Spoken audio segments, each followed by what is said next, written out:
اعوذ باللہ من الشیطان الرجیم بسم اللہ الرحمن الرحیم اللہم صلی علی محمد وعلی آل محمد کما صلیت علی ابراہیم وعلی آل ابراہیم انک حمید مجید اللہم بارک علی محمد وعلی آل محمد کما بارکت علی ابراہیم وعلی آل ابراہیم انک حمید مجید۔ السلام علیکم ورحمۃ اللہ وبرکاتہ۔ امید کرتی ہوں انشاءاللہ العزیز آپ سب خیریت سے ہوں گے۔ الحمدللہ میں بھی خیریت سے ہوں۔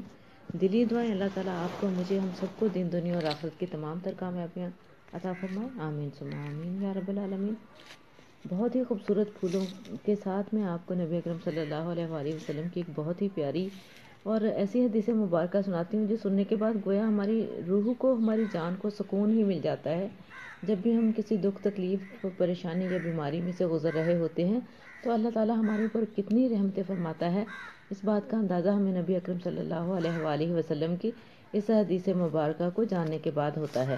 حضرت ابو ہریرہ رضی اللہ عنہ سے روایت ہے کہ نبی اکرم صلی اللہ علیہ وآلہ وسلم نے فرمایا، مسلمان کو جو بھی تھکاوٹ، بیماری، غم، رنج، دکھ اور تکلیف پہنچتی ہے، حتیٰ کہ اسے کانٹا بھی چبھتا ہے، تو اللہ تعالیٰ اس کی وجہ سے اس کی خطائیں معاف فرما دیتا ہے۔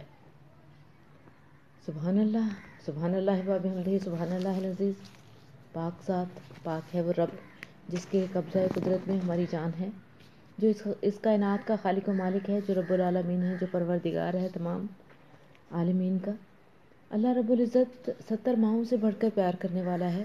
تو اللہ تعالیٰ جب اپنے بندے کو کوئی دکھ، بیماری، تکلیف، رنج یا کسی تھکاوٹ کا شکار کرتا ہے تو گویا وہ اپنی رحمت میں اس بندے کو لے رہا ہوتا ہے اور اس کے اوپر اپنی رحمتیں نچھاور کرتا ہے اور اس کی خطائیں معاف فرما کر اسے پاک کر دیتا ہے۔